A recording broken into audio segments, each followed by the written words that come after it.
Sabine.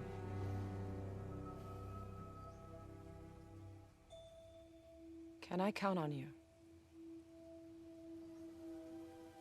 You know you can.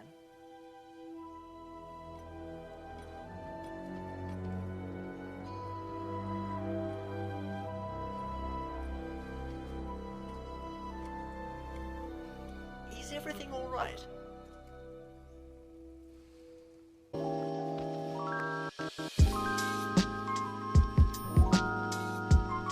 Before they left, the other thing that happened was Ahsoka asked Sabine, "Can I trust you?"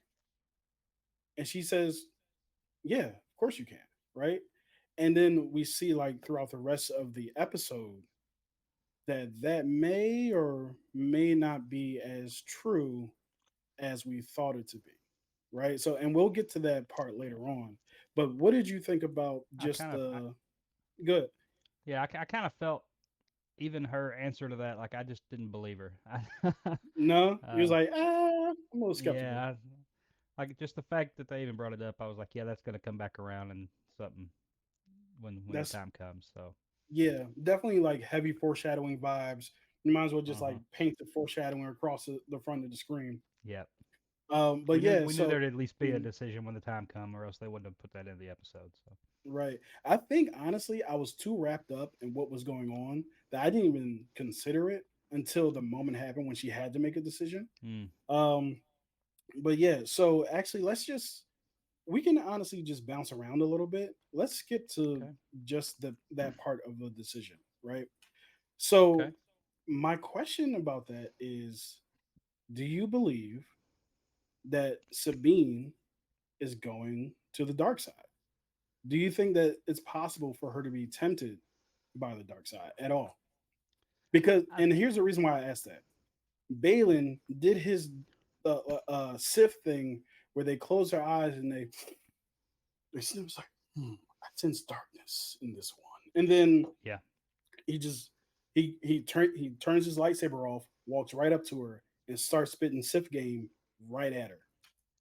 yeah. So this episode definitely, the first three, I likened to like a New Hope, and then this one is starting our Empire Strikes Back, and you got a little bit of that right here with Vader Hmm. to Luke, and now to him to her. So I think that was kind of a throwback to that right there. And she's just not as strong as someone like Luke with that. But at the Yeah, same time, she's got other motivations. She's got Ezra she's thinking about, and that's the only she person wants to that get she's to thinking Ezra, about right now. And I feel like nothing else matters to her at the moment.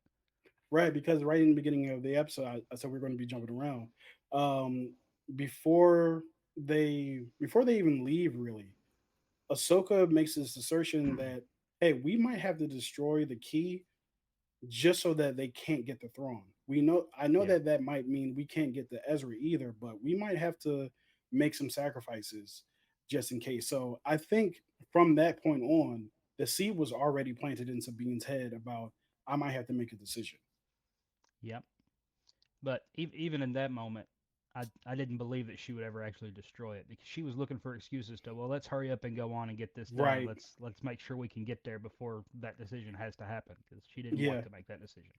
Yeah. And honestly, I kind of feel like the two things could be happening here. One, she could be being tempted by the dark side. She could be just like you said, more interested in saving Ezra than even like completing this mission. Because honestly, sometimes Mandalorians are a little arrogant, so it's very Yep. possible that she said to herself, "Okay, let's say I give him the key, and we do go to Thrawn.